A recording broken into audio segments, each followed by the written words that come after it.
DC has a diversity problem. I know saying that sentence got a couple of Facebook dads pretty angry.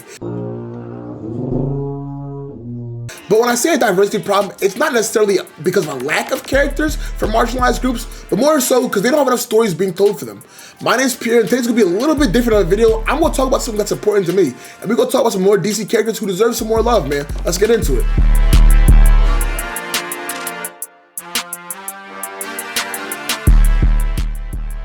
Both the DC and Marvel universe are rich with unique characters that come from all different types of cities, planets, universes, and multiverses, with all different types of beliefs, religions, and morals.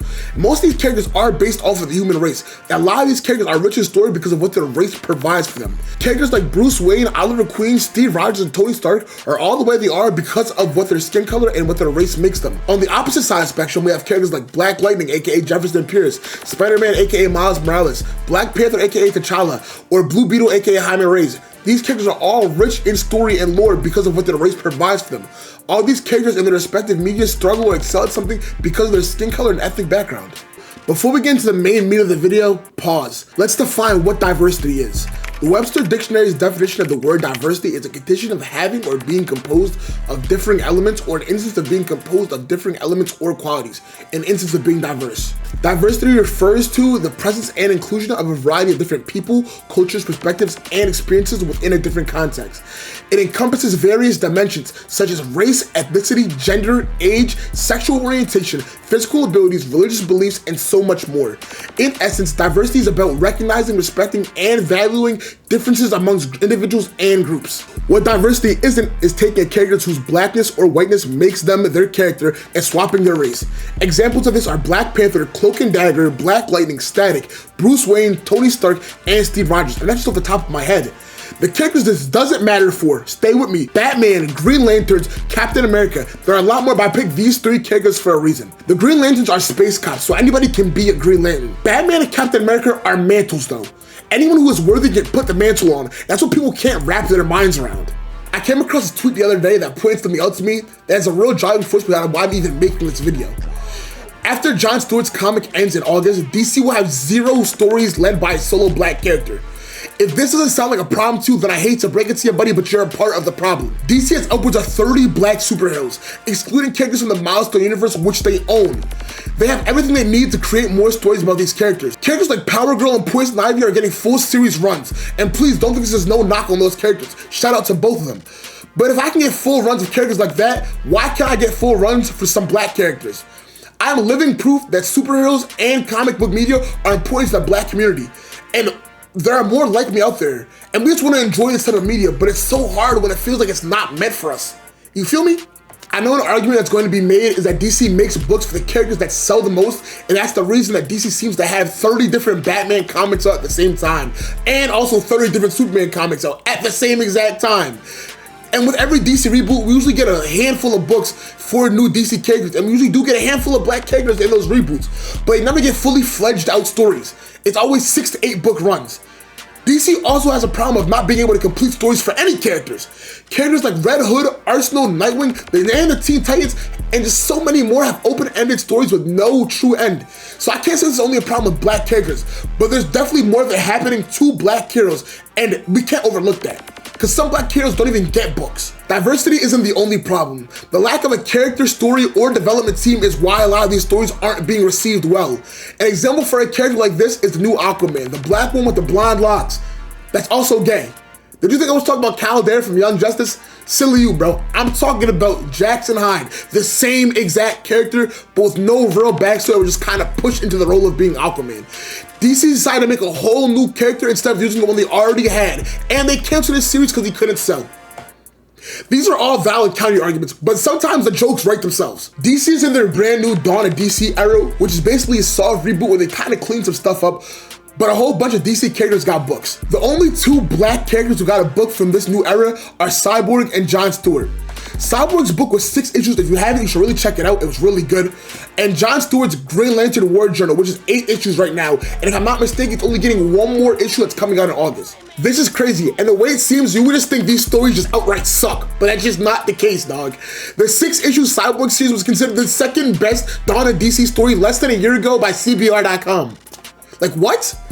how does this happen? And I'm already hearing what you guys are saying, man. Like, you doing all this talking, but you can't fix it.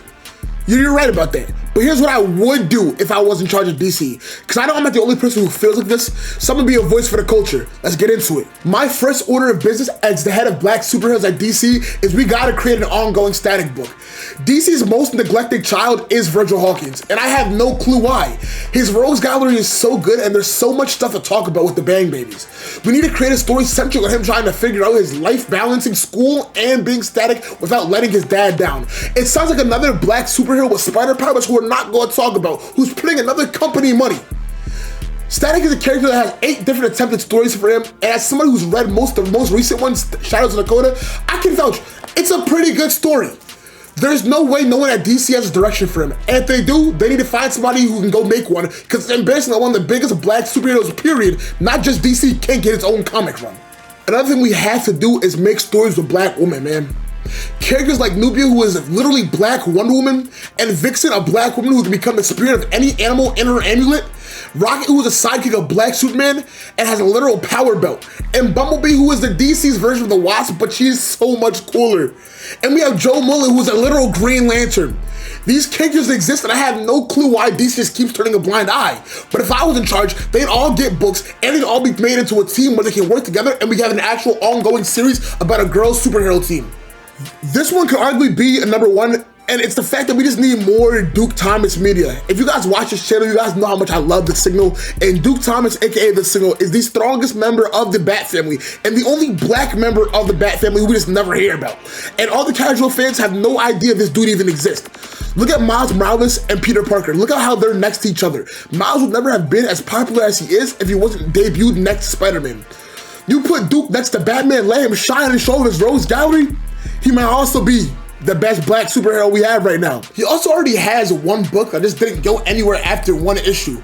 The book is called Batman Secret Files, The Signal #1. It's a really good book, and I think everybody should pick it up. It's a great setup for the character. You guys should really check it out. My next order of business would be to bring in black authors and bring in more black artists and almost reimagine Milestone Comics.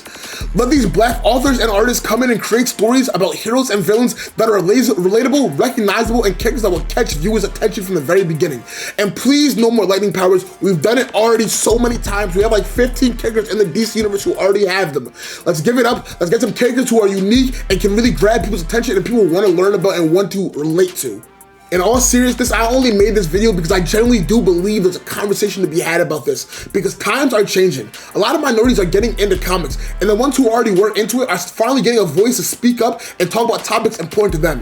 And to anybody who doesn't like that, that's tough, twin, because we're here and we're not going anywhere. We'll be here for the long run, so get used to it.